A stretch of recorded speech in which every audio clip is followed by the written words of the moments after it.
Today we'll be taking a look at the ASG M40A3 Mcmillan.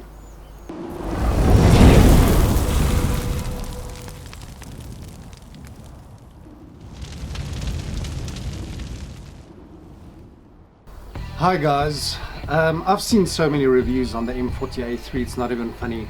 And today I'd like to take a closer look at what it really is, and having played with this gun, try and give you an honest review on the gun. The M40A3 is a very popular sniper rifle, and you would have seen it in popular movies like Sniper and some of the more popular TV games out there.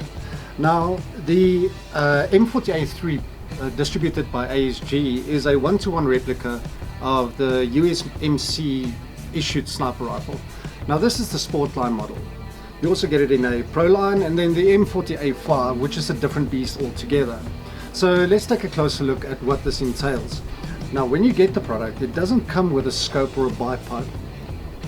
It is advertised at 449 feet per second velocity, but having played with the rifle and having chronoed it myself, I can say that it's closer to around about 360 feet per second, which is still very respectable considering the price point. Now, as I mentioned, it does not come with a scope or a bipod included, but it does have plenty of rails on top and at the bottom here for you to attach your accessories. The rifle is advertised to shoot at 1.9 joules, which is also a little bit lower with 0.2 gram BBs, but like I said, you know, at the price point you can't fault that. If you are looking for a great entry-level sniper rifle at a fantastic price, this is the one to get, guys. The Sportline model and the Proline model have some subtle differences and similarities which I'll point out. The Sportline has a Picatinny rail at the bottom for your bipod, where the Proline has a bipod sling attachment.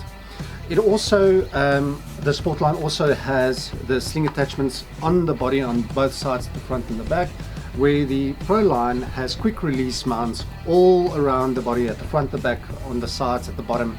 So the Sportline does fall a little bit short there, but again, you know, for the price point, this is a fantastic rifle. It has a full aluminium barrel. The Picatinny rail on the top and the bottom are both metal.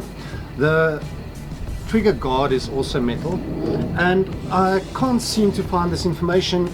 The M40A5 has a metal cheek rest, where I think this one is plastic. Okay, so a little bit cheaper quality there, but again, price point, so totally worth it. Now, as I mentioned, this is a 1-to-1 replica of the M40, which is issued to the US Marine Corps, and it really lives up to that. It is licensed, so the stock is true to the Mcmillan. The bolt handle is also metal, and it has an adjustable cheek rest, and it has an adjustable stock with these plates that can actually be removed or added to adjust the entire length of the rifle, and also again your pull length. So that is a very nice feature, especially for airsoft players, where sometimes you would wear a mask, sometimes you wouldn't. Mask shapes are different, and that's what the adjustable cheek rest is for. Let's talk about the internals. All the working bits in this rifle is metal, so that comes out of the box, and no upgrade out of the box is really necessary. However, it is built on the VSR10 framework, which is extremely popular and was brought out by Tokyo Marine, and for that reason this rifle is completely upgradable. From the spring to the piston to the trigger, everything in this rifle is upgradable. Which brings me back to another point. Considering that this rifle retails for around 2,000 Rand compared to, say, the VSR10, which retails for about 3 times that amount, having this rifle and upgrading it from this platform is really the way to go. I've played with this, and I can tell you that the performance astounded me. The price point of this rifle really makes it a very good buy. So if you are looking at getting into the sniper role, which is very difficult in itself, but I will do an entire series about that, this, my friends, is how you do it. You buy the M40A3 and upgrade it to spec. You can attach your own bipods. The sling mounts are okay. I wouldn't really carry a sling with this rifle, but the sling mounts are okay. And you attach your own scope, your own bipod, and you do your own upgrades, and that's the way to go. Another reason why I am all for Team M40A3 is a couple of things that I'd like to point out. Firstly, as a beginner sniper rifle, this bolt action is extremely light. I can pull it with one finger, and that makes this rifle very easy to use. Secondly, the magazine is released very simply by pressing this little button over here, and your magazine is released. Getting the magazine back in takes a little bit of time and practice, but you eventually get used to that. It fits in exactly, so there's no room for play like you would get with, say, a flared mag well.